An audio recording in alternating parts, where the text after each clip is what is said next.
name's Haley Chatfield, real estate broker in Washington State, and today I'm meeting with Malcolm Miller. He's a loan officer at Fairway Independent Mortgage in Lacey, Washington.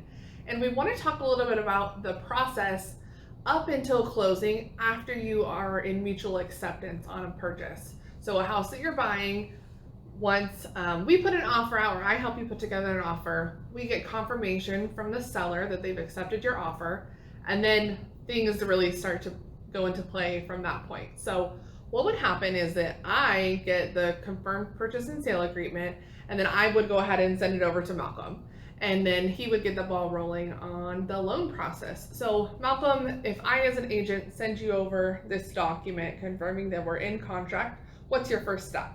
I get it into processing. I make sure that my entire team is aware that we have mutual acceptance on a piece of property, and then they go to work pulling all the different property details. I go over the entire contract to see how much earnest money was put down, to see if any closing costs were paid, to see if I scrub through the whole thing. Okay, perfect. So you would do that. On my side, we would start things rolling with the inspection, which generally people are still asking for an inspection, hopefully, when they purchase a property. So we would get the inspection ordered, and then Malcolm, you would handle ordering the appraisal of the property. Correct. Two different inspections. The inspection is just kind of a go over the house, see if there's any deal breakers in there. Oftentimes I won't order an appraisal until you get back to me and say, hey, we're good on this house, there's no deal breakers in the inspection, we're ready to proceed. Right, because the inspection period is sometimes a period where a buyer may decide to back out of a contract or find something wrong with a home that's just too much to handle or more than the seller's willing to help them with. We don't want to pay that extra cost of appraisal if we're not going to proceed with the purchase. So the appraisal would happen after the inspection's been done. And then documentation wise, what additional documents does the borrower need to provide to you after they're actually in contract? Well, we front load a lot of our files, and so basically it's just going to be updating the things that they've already sent us, pay stubs, maybe a bank statement. One of the things is the earnest money check, front and back of that. Right.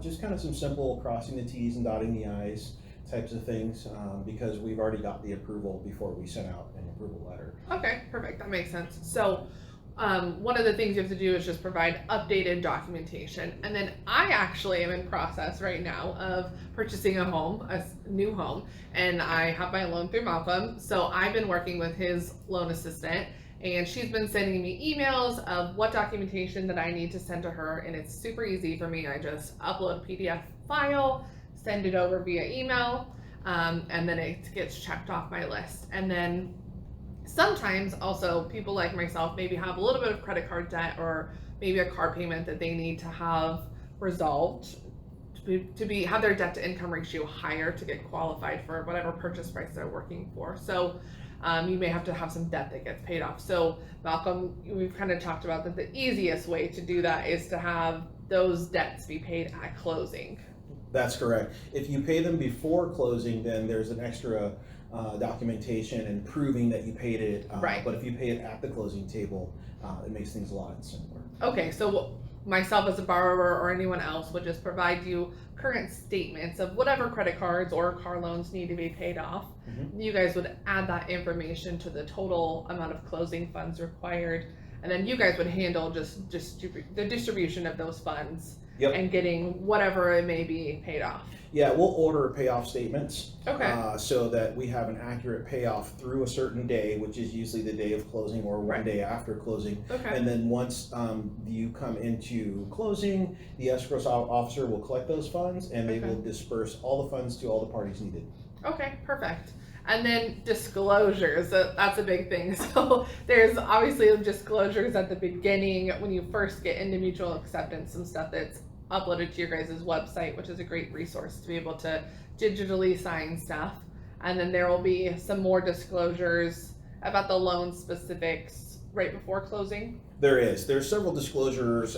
So basically, the CFPB has mandated that, we keep you aware of everything that's happening in the entire process and the whole way down. So whenever we have, numbers, then we need to let you know, hey, a loan is in your name. Here's the numbers. If those numbers change, we can't proceed without notifying you and before we move on. And then there's the final disclosure, which is called the closing disclosure, which should have the tightest, close to closing numbers as possible. Okay. And so a lot of those disclosures are signed digitally. Okay. So there was a time when people actually had to come in and do a lot of signing, but now you can e-sign most of them. Perfect. Cool. Well, so this I know sounds like a lot of information, a lot of steps that go into getting yourself prepared for closing. But the most exciting thing is when we get notification from the lender that we're clear to close. And that's what we're looking for, is that, that little tidbit at the end. So there is a lot of little details that go into the closing process, but working with Malcolm and his team, it's pretty seamless. And they're there to hold your hand, kind of walk you through the steps and answer any questions that you may have. So looking forward to getting some more of you guys in contract and, flowing through some loans with Malcolm. Yeah.